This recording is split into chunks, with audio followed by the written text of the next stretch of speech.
आज हम पढ़ेंगे एप्लीकेशंस ऑफ इलेक्ट्रोस्टैटिक्स के बारे में। हम चूँकि इलेक्ट्रोस्टैटिक्स यानी कि चार्जेस एट रेस्ट वाला टॉपिक पढ़ रहे हैं, चैप्टर पढ़ रहे हैं, तो अब हम ये देखते हैं कि ऐसे चार्जेस जो कि रेस्ट की हालत में पाए जाते हैं उनकी क्या क्या एप्लीकेशंस पाई जाती हैं, यानी कि उनको हम कहाँ कहाँ पे इस्तेमाल कर सकते हैं। वैसे तो इलेक्ट्रोस्टैटिक्स की काफ़ी ज़्यादा एप्लीकेशंस हैं, लेकिन हमारे इस कोर्स के अंदर दो एप्लीकेशंस जो हैं वो दी हुई हैं जिनको हम बारी बारी स्टडी करेंगे। तो उनमें से पहली जो एप्लीकेशन है उसका नाम है ज़ीरोग्राफ़ी, जिसको हम आसान अल्फाज के अंदर फ़ोटोकॉपियर भी कह सकते हैं। आप लोगों ने फ़ोटोकॉपी मशीन जो है वो देखी होगी। उस फ़ोटोकॉपी मशीन का जो वर्किंग प्रिंसिपल है वो असल में इलेक्ट्रोस्टैटिक्स पे डिपेंड करता है, यानी कि हम चार्जेस एट रेस्ट को इस्तेमाल करते हुए ज़ीरोग्राफ़ी यानी कि फ़ोटोकॉपियर मशीन जो है उसको बना सकते हैं। तो हम यहाँ पे असल में फ़ोटोकॉपियर मशीन का इंटरनल स्ट्रक्चर देखेंगे और सबसे पहले ये देखते हैं कि ज़ीरोग्राफ़ी का मतलब क्या है। ज़ीरोग्राफ़ी जो है ये दो वर्ड से मिला हुआ है, एक ज़ीरोस और दूसरा ग्राफोस। ये दोनों जो हैं ये हमारे पास वर्ड्स हैं जिन ग्रीक लैंग्वेज के। ज़ीरोस का मतलब होता है ड्राई और ग्राफोस का मतलब है राइटिंग। तो ज़ीरोग्राफ़ी का मतलब हुआ ड्राई राइटिंग, यानी कि हम इसके अंदर जो इंक इस्तेमाल करते हैं वो ड्राई पाउडर की फॉर्म में होती है, जिसको हम टोनर भी कहते हैं। वो हम इसके स्ट्रक्चर के अंदर अभी देखेंगे। तो ज़ीरोग्राफ़ी इसको इस वजह से कहा जाता है क्योंकि इसके अंदर जो इंक इस्तेमाल की जाती है वो ड्राई पाउडर की फॉर्म में होती है, लिक्विड की फॉर्म में नहीं होती। तो इसीलिए हम इसको ड्राई राइटिंग भी कहते हैं। तो सबसे पहले हम ये देखते हैं कि ज़ीरोग्राफ़ी यानी कि फ़ोटोकॉपियर मशीन का इंटरनल स्ट्रक्चर क्या होता है, और उसके साथ साथ फिर हम ये देखेंगे कि इसके अंदर हम इलेक्ट्रोस्टैटिक्स को कैसे इस्तेमाल कर सकते हैं। इसका स्ट्रक्चर ड्रा करने के लिए हम सबसे पहले देखते हैं जो इस मशीन का हार्ट होता है, यानी कि मेन जो पार्ट होता है वो एक ड्रम होता है। ये ड्रम जो है ये बना होता है एल्युमिनियम का, जो कि एक बहुत ही अच्छा कंडक्टर है, और इसके ऊपर एक लेयर चढ़ी होती है जिसको हम कहते हैं मटेरियल को सेलेनियम। सेलेनियम जो है ये एक फोटो कंडक्टर है।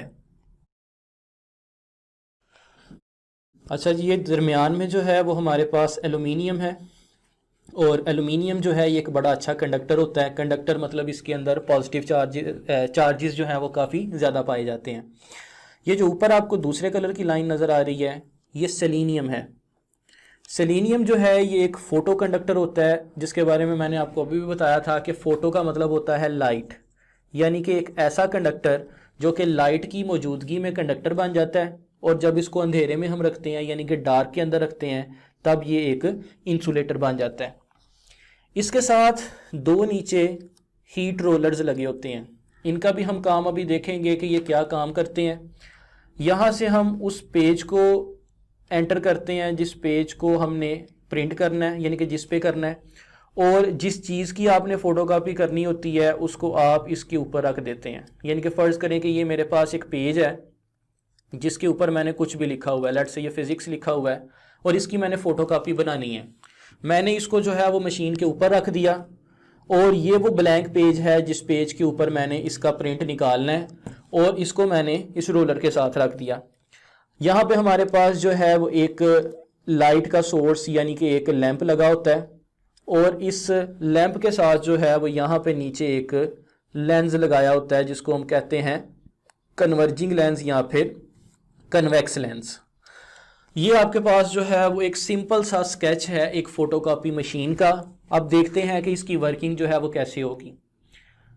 यहाँ पे वो पेज हमने रखा हुआ है जिसका हमने प्रिंट निकालना है, यानी कि जिसकी हमने फ़ोटोकॉपी करनी है।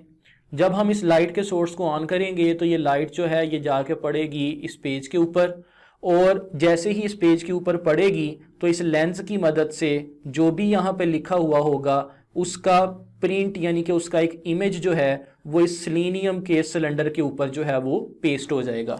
आप लोगों ने अक्सर देखा होगा कि जब फोटोकॉपी मशीन में हम बटन को प्रेस करते हैं तो एक लाइट जो है वो नीचे से पास हो रही होती है। वो लाइट जो पास हो रही होती है वो असल में यही लैंप की लाइट होती है जो कि इस सेलेनियम को कंडक्टर बनाने के लिए इस्तेमाल होती है। अब क्या होगा कि यहाँ पे जो भी इस पेज के ऊपर लिखा होगा वो लेंस के ज़रिए इस सिलेंडर के ऊपर पेस्ट हो जाएगा। अब पेज के दो हिस्से होते हैं, एक लाइट हिस्सा होता है जिसके ऊपर कुछ नहीं लिखा होता और दूसरा डार्क हिस्सा होता है जिसके ऊपर राइटिंग हुई होती है। तो क्या होगा कि वो जो डार्क हिस्सा है उसके ऊपर पॉजिटिव चार्ज आ जाएगा और जो लाइट हिस्सा है उसका चार्ज जो है वो ख़त्म हो जाएगा। जैसे ही ये सेलेनियम कंडक्टर बनेगा, एल्यूमिनियम के अंदर से नेगेटिव चार्जेस जो है वो मूव करेंगे और जितने भी पेज के ऊपर लाइट हिस्से हैं यानी कि वाइट वाले हिस्से हैं वो उनको इंसुलेट करके ख़त्म कर देंगे। तो सिर्फ और सिर्फ सिलेंडर के ऊपर वही हिस्सा रह जाएगा जो कि राइटिंग वाला होगा। अब यहाँ पे हमारे पास जो है वो एक हिस्सा लगा होता है जिसको हम कहते हैं टोनर। इसको हम नेगेटिव चार्ज दे देते हैं और यहाँ पे हम वो वाली इंक डालते हैं जिसका हमने ऊपर जिक्र किया था, जिसको हम ड्राई राइटिंग के लिए इस्तेमाल करते हैं। अब देखें कि जो राइटिंग है उसके ऊपर पॉजिटिव चार्ज था, जो टोनर है यानी कि इंक है उसके ऊपर नेगेटिव चार्ज है। तो जैसे ही ये रोलर जो है यानी कि ड्रम जो है ये रोल करेगा तो ये पॉजिटिव लिखा हुआ हिस्सा नेगेटिव वाली इंक के साथ मिल के इस पेज के ऊपर जो है वो पेस्ट हो जाएगा और पेज के ऊपर पेस्ट होने के बाद जिस चीज़ का आपको फोटोकॉपी चाहिए वो आपको जो है वो मिल जाएगी। ये लास्ट में जो हीट रोलर्स लगे होते हैं इनका क्या काम होता है कि हीट रोलर्स के अंदर से गुजरने के बाद ये जो पाउडर वाली इंक है ये परमानेंटली जो है वो उस पेज के साथ पेस्ट हो जाती है और आपको जो भी यहाँ पे इमेज मिलेगा आप उसको एक परमानेंटली जो है वो देख सकते हैं। इस पेज के ऊपर जो भी लिखा होगा वो आपको जो है वो नज़र आ जाएगा। और ये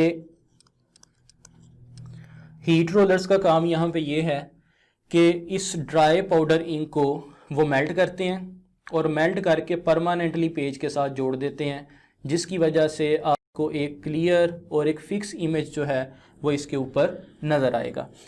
अब यहाँ पे आप देख सकते हैं कि हमने चार्जेस का इस्तेमाल किया, पॉजिटिव चार्जेस का और नेगेटिव चार्जेस का, और इनको यूज़ करते हुए हमने जो है वो फ़ोटोकॉपी मशीन का वर्किंग प्रिंसिपल देख लिया। एक दफ़ा फिर मैं दोबारा आपको इसका ओवरव्यू बता देता हूँ। हमारे पास एक सेंटर वाला पार्ट है जिसको हम कहते हैं ड्रम। ये ड्रम जो है ये एल्यूमिनियम का बड़ा होता है जिसके ऊपर सेलेनियम की एक लेयर चढ़ी होती है। इसके ऊपर एक लेंस होता है जो कि कन्वेक्स लेंस है। उस पेज को रखते हैं जिस पेज का आपने फ़ोटोकॉपी करनी है और साथ में एक लैंप होता है। लैंप की मदद से जब आप लाइट इसके ऊपर डालेंगे तो इसका इमेज जो है वो सिलेंडर के ऊपर बन जाएगा और जितने भी राइटिंग वाले हिस्से हैं उनके ऊपर पॉजिटिव चार्ज आ जाएगा। उसी वक्त जो इंक है उसको नेगेटिव चार्ज दिया जाता है, तो नेगेटिव चार्ज और पॉजिटिव चार्ज दोनों एक दूसरे के साथ मिल के एम्प्टी पेज के ऊपर पेस्ट हो जाते हैं और हीट रोलर्स जो हैं उसको मेल्ट करके फिर उसका एक परमानेंट इंप्रेशन जो है वो आपको दे देते हैं। इसीलिए आप लोगों ने नोट किया होगा कि अक्सर फ़ोटोकॉपी मशीन के अंदर से जब आप इस चीज़ को निकालें पेज को तो वो काफ़ी हीट अप हुआ होता है। तो यहाँ पे हम इसका दूसरा जो है वो अब एप्लीकेशंस देखते हैं कि इलेक्ट्रोस्टैटिक की सेकंड एप्लीकेशन क्या है। सेकंड एप्लीकेशन आपको दी हुई है इंक जेट प्रिंटर।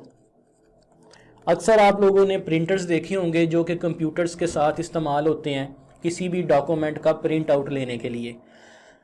वो जो प्रिंटर्स हैं वो भी असल में इलेक्ट्रोस्टैटिक्स की एक एग्जाम्पल है, उसकी एक एप्लीकेशन है। तो देखते हैं कि इसके अंदर कौन कौन से पार्ट्स पाए जाते हैं। सबसे पहले जो है वो हमारे पास एक इंक की सप्लाई होती है। यहाँ पे आपने कोई भी इंक जो है उसको डाल दिया।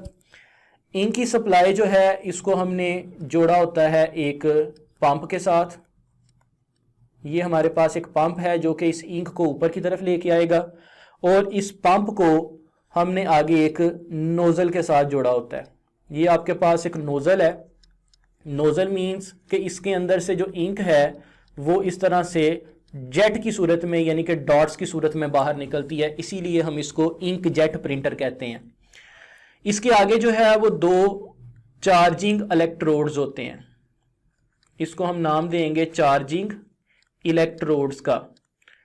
ये चार्जिंग इलेक्ट्रोड्स जो हैं ये आपके कनेक्टेड होते हैं कंप्यूटर के साथ या आपके सिस्टम के साथ। तो हम लिख सकते हैं कि ये जो चार्जिंग इलेक्ट्रोड्स हैं ये आपके सिस्टम कनेक्टेड हैं। इसके आगे दो डिफ्लेक्शन प्लेट्स लगी होती हैं। अब इन डिफ्लेक्शन प्लेट्स का काम भी हम देखेंगे, इनके ऊपर कोई ना कोई चार्ज होता है। डिफ्लेक्शन प्लेट्स के आगे आपने वो पेज रखा होता है जिस पेज के ऊपर आपने प्रिंट निकालना है, और इसके नीचे जो है वो एक हिस्सा होता है जिसको हम कहते हैं गटर। इस गटर के अंदर जो आपकी एक्स्ट्रा इंक है वो जाके गिरती है। तो ये आपको जो इस वक्त स्केच नजर आ रहा है, ये स्केच है हमारे पास एक इंकजेट प्रिंटर का। अब देखते हैं कि इस इंकजेट प्रिंटर की वर्किंग क्या है। फर्ज करें कि हमने किसी भी पेज का प्रिंट आउट निकालना है। अब जैसे आपको ये एक पेज नजर आ रहा है, इस पेज के अंदर कुछ डार्क हिस्से हैं जहां पे कुछ लिखा हुआ है, और कुछ लाइट वाले हिस्से हैं जहां पे कोई राइटिंग नहीं है। अब आपको जो प्रिंट चाहिए होता है वो सिर्फ और सिर्फ डार्क वाले हिस्सों का चाहिए होता है, लाइट वाले हिस्से जो हैं उनका प्रिंट निकालने का कोई मकसद नहीं है। तो क्या होगा कि जब हम प्रिंटर को ऑप्शन देते हैं प्रिंट निकालने की, या कमांड देते हैं प्रिंट निकालने की, तो आपका जो प्रिंट हेड है वो पेज के ऊपर लेफ्ट साइड से जो है वो मूव करना शुरू करता है। जब फर्ज करें कि आपका प्रिंट हेड वाइट वाले हिस्से पे आया, यानी कि ब्राइट हिस्से पे आया जिसका प्रिंट नहीं चाहिए, तो क्या होगा कि वो सिस्टम जो है वो ऑटोमेटिकली इस चार्जिंग इलेक्ट्रोड्स को ऑन कर देगा। यानी कि ये मैं यहाँ पे जो है वो साथ साथ लिखता जा रहा हूँ इसकी वर्किंग। ये कैसे काम करेगा कि जिस हिस्से पे आपका वाइट वाला हिस्सा है, फर्ज करें कि वाइट वाला जो हिस्सा है जिसका आपको प्रिंट नहीं चाहिए, वहां पे क्या होगा कि उस वाइट वाले हिस्से पे आके चार्जिंग इलेक्ट्रोड्स जो हैं वो ऑन हो जाएंगे।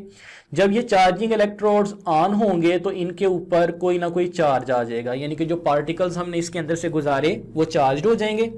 चार्ज होने की वजह से क्या होगा कि जैसे ही हम इन पार्टिकल्स को डिफ्लेक्शन प्लेट के अंदर से गुजारेंगे तो ये डिफ्लेक्ट होके पेज तक नहीं पहुंच सकेंगे, बल्कि नीचे जाके गटर में गिर जाएंगे। इसका मतलब ये हुआ कि जिन हिस्सों को हमने प्रिंट नहीं करना वो पेज तक नहीं पहुंचे, तो वो वाला पेज का हिस्सा जो है वो ब्लैंक ही रहेगा, यानी कि वाइट ही रहेगा। अब फर्ज करें कि आपके पास डार्क हिस्सा आया जिसका आपने प्रिंट निकालना है, तो जैसे ही डार्क वाले हिस्से के ऊपर आपका प्रिंट हेड मूव करेगा तो चार्जिंग इलेक्ट्रोड्स जो हैं उनको आपका सिस्टम क्या कर देगा, ऑटोमेटिकली ऑफ कर देगा। जब वो ऑफ करेगा तो उन पॉइंट्स के ऊपर कोई चार्ज नहीं आएगा। जब कोई चार्ज ही नहीं आएगा तो डिफ्लेक्शन प्लेट उसको डिफ्लेक्ट नहीं कर सकेगी, तो वो वाली इंक जो है वो पेज तक पहुंच जाएगी और वो इजीली जो है वो पेज के ऊपर प्रिंट हो जाएगी। यानी कि इसका बड़ा ही एक सिंपल सा जो है वो वर्किंग प्रिंसिपल है कि ऐसे हिस्से जिनको हमने प्रिंट नहीं करना उस वक्त चार्जिंग इलेक्ट्रोड्स जो हैं वो ऑन हो जाते हैं, और ऐसे हिस्से जिनको हमने प्रिंट करना है उस वक्त चार्जिंग इलेक्ट्रोड्स ऑफ हो जाते हैं। तो इस तरीके से आप डिफ्लेक्शन प्लेट्स को यूज़ करते हुए कोई भी पेज जो है उसको प्रिंट कर सकते हैं। इस तरह से आपके प्रिंटर का प्रिंट हेड जो है वो ऊपर से लेके नीचे तक मूव करता जाता है। वाइट वाले हिस्सों पे आके वो चार्जिंग इलेक्ट्रोड्स को ऑन कर देता है और डार्क वाले हिस्सों पे आके चार्जिंग इलेक्ट्रोड्स को ऑफ कर देता है, और आप इजीली जो है वो किसी भी चीज़ का प्रिंट पेज के ऊपर ले सकते हैं। तो ये भी आप देख सकते हैं कि इसके अंदर भी हमने चार्जेस का इस्तेमाल किया, तो ये भी इलेक्ट्रोस्टैटिक्स की एक एप्लीकेशन है। अब इस इलेक्ट्रोस्टैटिक्स की जो एप्लीकेशन है, इस एप्लीकेशन के साथ आप देख सकते हैं कि हमारे पास और भी काफ़ी ज़्यादा एप्लीकेशंस इसके अलावा पाई जाती हैं, लेकिन आपके कोर्स में जो है ये दोनों ही गिवन है। तो आप लोगों ने जो है वो इस लेक्चर को सुनने के बाद कोई भी एक एक एप्लीकेशन जो है वो ज़रूर बतानी है नीचे कमेंट सेक्शन के अंदर कि इन दोनों के अलावा इलेक्ट्रोस्टैटिक्स की और कौन कौन सी एप्लीकेशंस पाई जाती हैं।